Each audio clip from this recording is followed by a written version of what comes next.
I arrived in Vietnam in the early 60s, somewhere in the 60s, and I was first sergeant of the unit. One of the jobs of our aircraft, every night we would fly to midnight and drop flares. And this particular night, it was heating up. I looked out over all those helicopters, and one of them was a ball of fire. I knew that everyone in that ship been killed. Well, when we got back in around midnight that night, well, Major Norgan, he had a refrigerator in his quarters. He said, "Well, Top, come on, let's have a Coke." I said, "No."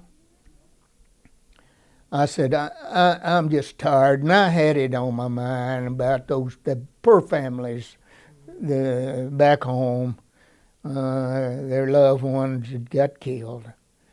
And so I went over and went in my room, and I sat down on my bunk. I was very slow, taking my boots off, getting ready to retire. And stuff hit. There it was, his quarters was shambles, and it was smoldering. I was trying to find his bed, and all of a sudden, something tapped me on the shoulder. I looked up, and there that tall, good-looking man stood there, and it was Major Norgan. And emotions got to me. And what he had done, he needed to go to the bathroom when this happened. That didn't just happen.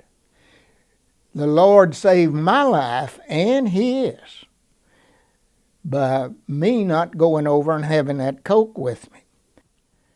But First Baptist was praying for me every Wednesday night. It was the prayers of this church that saved my life. I'm convinced of that. Several times, my Lord has saved my life. On my first mission, I had 6,000 pound RDX bombs. And when they drop out, you get a lurch. Well, we had a lurch, but we didn't turn, because as soon as it lurches, the autopilot will turn the plane so that we won't stay in the same track too long. But we lurched again and turned after about 5 seconds. I had a co-pilot that had been on several missions. He pointed to the wing. So he took over, and I got up and looked out, and you could crawl in that hole where an 88 had gone through my wing, and it didn't go off. Wow. Only one person could stop that, and I sure did thank him.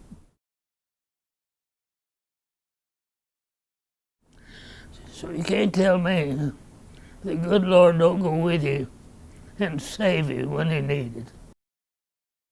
I'm sitting on my bunk, and the day officer came in and said, "McCord, there's a Jeep out in front, and the officer of the day wants to talk to you." He told me that I was not only discharged, but I was discharged as of that moment.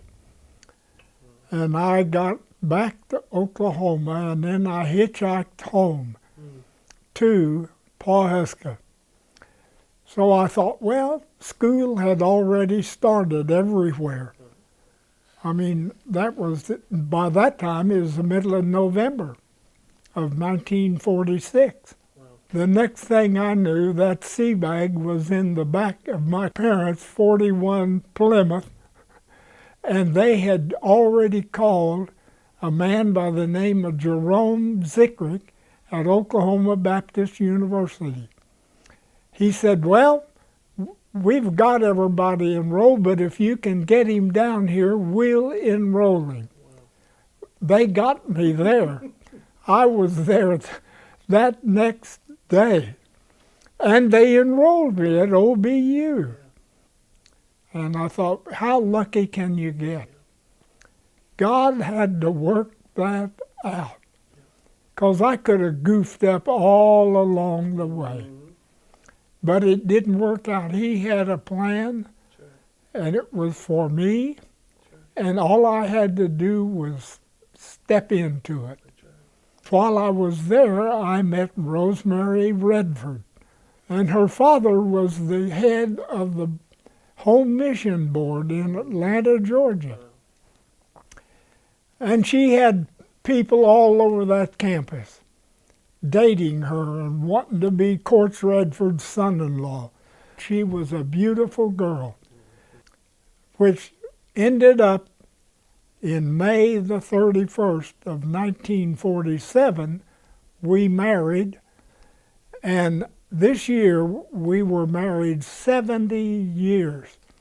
Now, do you think that God didn't have a plan and already knew every day, and all I had to do was just to be willing to be there?